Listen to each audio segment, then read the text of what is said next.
জসীমউদ্দিনের সেই কবিতা আসমানি তোমরা যদি দেখতে চাও, আসমানিকে দেখতে চাও, রসুলপুরে যাও। এই রসুলপুর এলাকায় এসেছি। এখানে কোনো উন্নয়নমূলক কিছু হয় নাই, সব গরিব মানুষ এইভাবে আছে।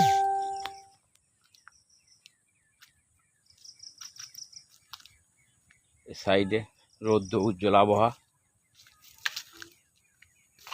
গোধূলি লগ্নে এখানকার একটা ভিডিও ধারণ করে যাচ্ছি। আসলে যারা কবিতা লেখেন, এ ধরনের পরিবেশ পছন্দ করেন,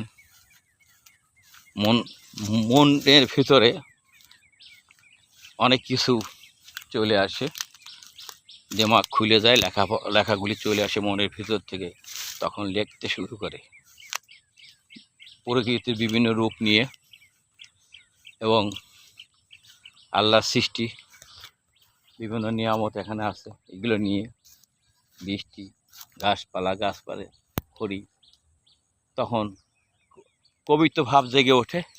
তখন কলম চলতেই থাকে, হয় কবিতা, হয় গল্প, নয় আত্মকাহিনী রচিত হয়ে যায়। তো তাই যখন মন ভালো না থাকে, এ ধরনের পরিবেশ আসলে মনটা ভালো হয়, এটা স্বাভাবিক। সকল প্রশংসা সৃষ্টিকর্তাকে। আমিও তাই এলাম প্রিয় বন্ধুকে সাথে নিয়ে। বন্ধু ওই পাশে ভিডিও ধারণ করতেছে, আমি এখানে এলাম দেখতে। এই জায়গাটা আর হয়তো এরকম দেখার সুযোগ হবে না কখনো।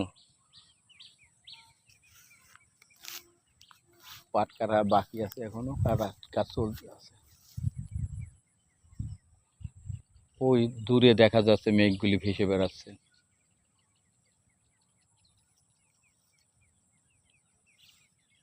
মেহগনি গাছ বারে বারে হয় সূর্য ডুবার আগ মুহূর্তে আকাশের মেঘ দেখেন, বৃষ্টি বিচ্ছিন্নভাবে মেঘ ঘোরাফেরা করছে, যে কোনো জায়গায় বৃষ্টি দেখা দেবে।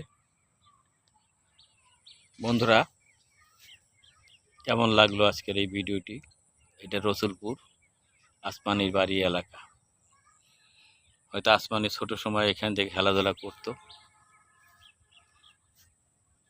তারই এলাকায় এ পর্যন্ত আসা হয়নি, আজকে এলাম, তার একটা ভিডিও দান করলাম। অন্য একটা ভিডিওতে আসমানির সেই ছোট্ট ঘরটি দেখাবো।